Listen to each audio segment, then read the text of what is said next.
بسم اللہ الرحمن الرحیم۔ سورۃ التوبہ آیت نمبر 6-7 یہ آج کا ہمارا سبق ہے۔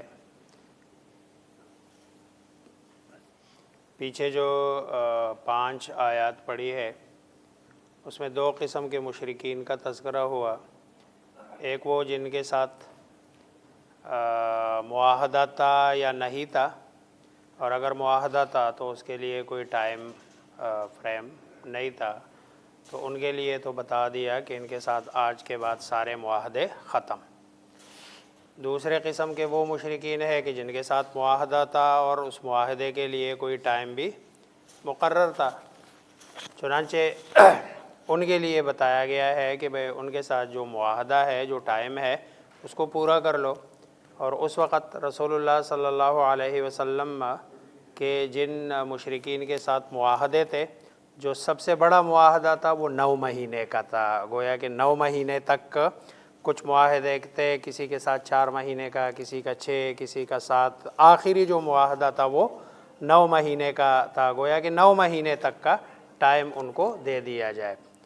لیکن پھر اس کے بعد بتایا کہ جب یہ ٹائم ختم ہو جائے اور فَإِذَا انْسَلَخَ الْأَشْهُرُ الْحُرُمُ، یہ جو آپ نے ٹائم مقرر کیا یہ ختم ہو جائے تو فَاقْتُلُوا الْمُشْرِكِينَ، مشرکین کو قتل کرو، حَيْثُ وَجَدْتُمُوهُمْ، جہاں تم پاؤ ان کو، وَخُذُوهُمْ، پکڑو، وَاحْصُرُوهُمْ، اور ان کا گھیرا تنگ کرو، وَاقْعُدُوا لَهُمْ كُلَّ مَرْصَدٍ، اور ہر گھات میں ان کے لیے بیٹھو۔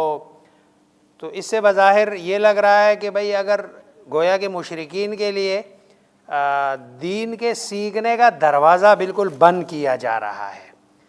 بھئی اگر کوئی بندہ مشرک ہے اور وہ سیکھنا چاہتا ہے اور وہ آگے اس کو دین پر، توحید پر، یا رسالت پر، یا اللہ کی کتاب پر کوئی سوال ہے، کوئی اعتراض ہے، اور وہ اعتراض برائے اعتراض نہیں ہے بلکہ وہ آنا چاہتا ہے، وہ سمجھنا چاہتا ہے دین کو، تو ظاہری بات ہے ایسے آدمی کے لیے تو دروازہ کھلا ہونا چاہیے۔ جیسے کہ اسلام کی تعلیمات ہے، اس کا تذکرہ اس آیت میں کیا جا رہا ہے کہ وَإِنْ أَحَدٌ مِّنَ الْمُشْرِكِينَ اسْتَجَارَكَ، اگر مشرکین میں سے کوئی ایک بندہ استجارہ، وہ آپ سے امن مانگے، پناہ مانگے، فَأَجِرْهُ، تو آپ اس کو امن دے دے، پناہ دے دے۔ کب تک؟ حَتَّى يَسْمَعَ كَلَامَ اللَّهِ، یہاں تک کہ وہ اللہ تبارک و تعالیٰ کی بات کیا جو آپ سنانا چاہ رہے ہیں یا وہ سننے کے لیے آیا ہے، وہ بات کیا کر لے، سن لے۔ تو اگر مشرکین میں سے کوئی آدمی مستأمن بن کر دارالاسلام میں آتا ہے اور وہ ویزا لے کر آتا ہے دین کو سیکھنے کے لیے یا دین کو سمجھنے کے لیے، تو اسلامی مملکت کی ذمہ داری ہے کہ اس کو امن دے دے، پناہ دے دے، اور اس کا قتل کرنا مسلمانوں کے لیے شرعاً جائز نہیں ہوگا۔ اور یہ کب تک؟ حتی یسمع کلام اللہ، جب تک کہ وہ اللہ تبارک و تعالیٰ کی بات سن لے، اور سن کے اب یہ اس کی مرضی ہے، وہ مطمئن ہوتا ہے تو ایمان لے آتا ہے، تو پھر تو بھائی ہے ہمارا۔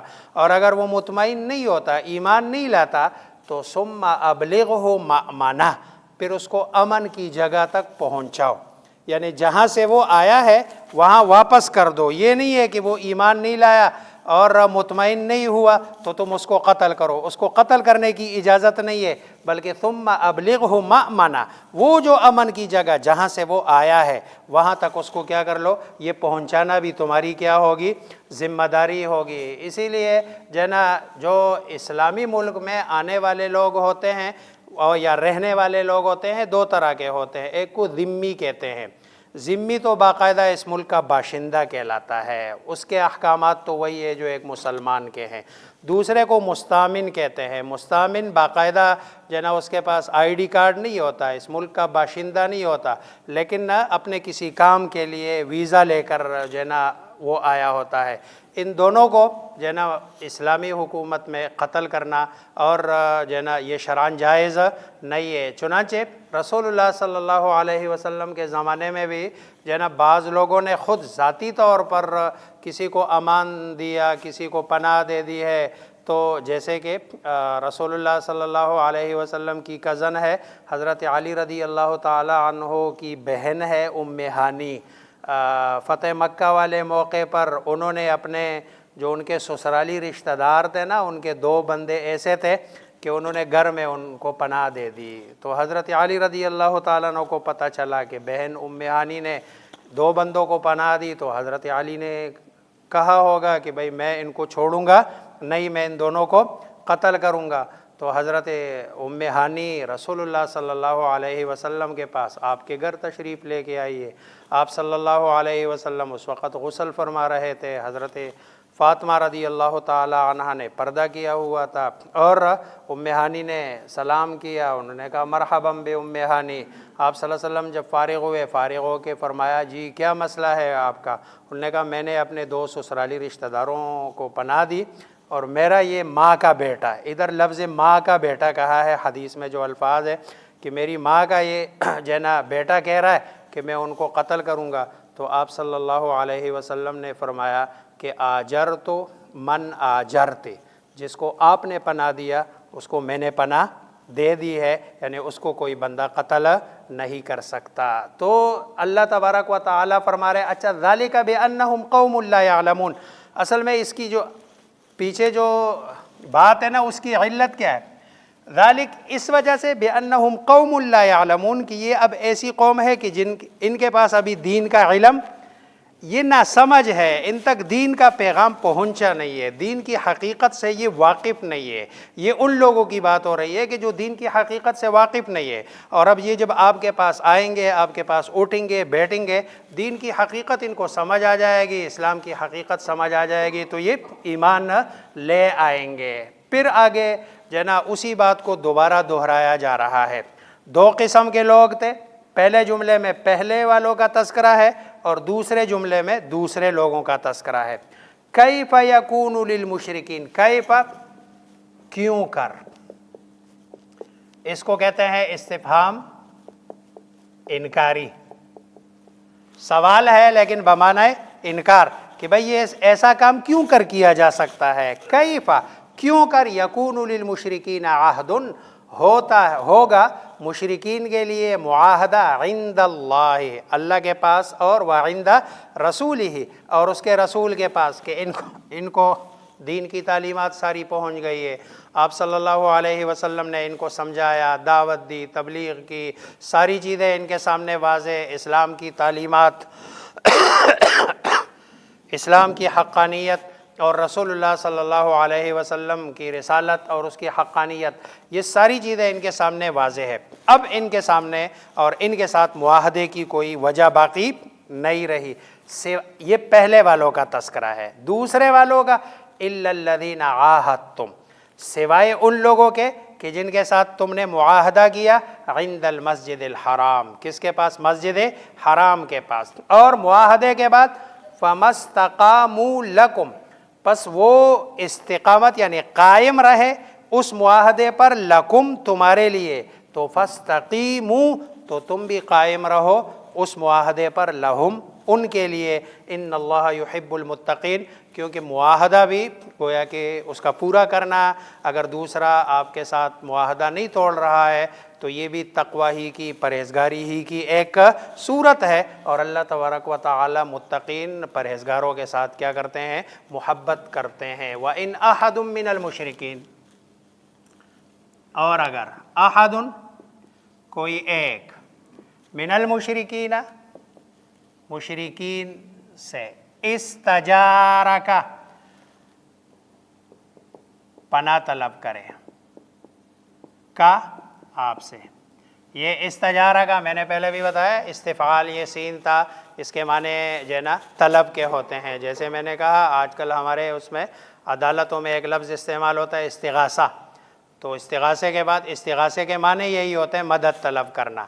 اب پھر آگے وہ لوگ کہتے ہیں ہم نے استغاثے کی درخواست دے دی ہے، درخواست کہنے کی ضرورت نہیں ہے. استغاثے کا معنی یہی ہے کہ میں نے جو ہے نا مدد کی درخواست دے دی. استجارہ کا پناہ طلب کرے آپ سے، فَأَجِرْهُ پس آپ پناہ دے، امان دے، ہو انہیں،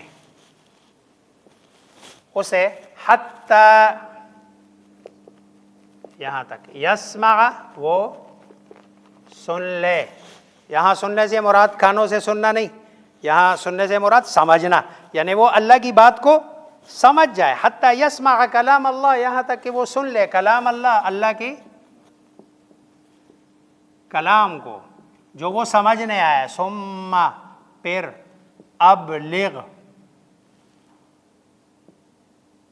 پہنچاؤ تم ہو اسے، مأمنہ اس کے جائے امن تک.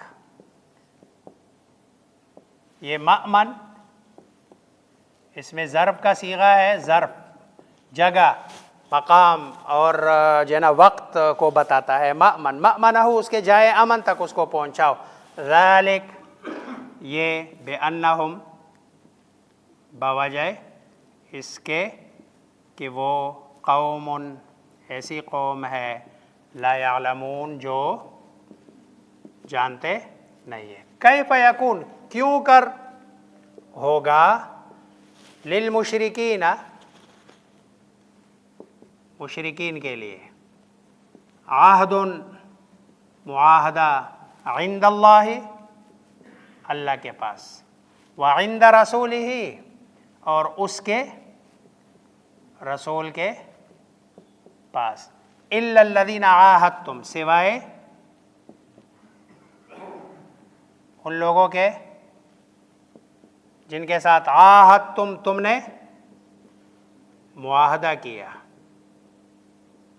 عند المسجد الحرام مسجد حرام کے پاس. فما استقاموا لکم پس وہ قائم رہے لکم تمہارے لیے. فاستقیموا لہم پس تم بھی قائم رہو لہم ان کے لیے. وہ نہیں توڑ رہے ہیں، نہ آپ کے خلاف لڑ رہے ہیں، نہ آپ کے دشمن کی مدد کر رہے ہیں، نہ کوئی ایسا کام کر رہے ہیں کہ جس سے اسلام کو یا مسلمان والوں کو نقصان پہنچ رہا ہے. تو گویا کہ وہ اپنے معاہدے پر قائم ہیں، آپ بھی قائم رہو. ان اللہ یحب المتقین بے شک اللہ پسند کرتا ہے المتقین پرہیزگاروں کو. اور یہ پرہیزگار سے مراد یہاں وہی ہے کہ جو معاہدے کو پورا کرنے والا ہے. اللہ مجھے اور آپ کو بھی حقیقی معنوں میں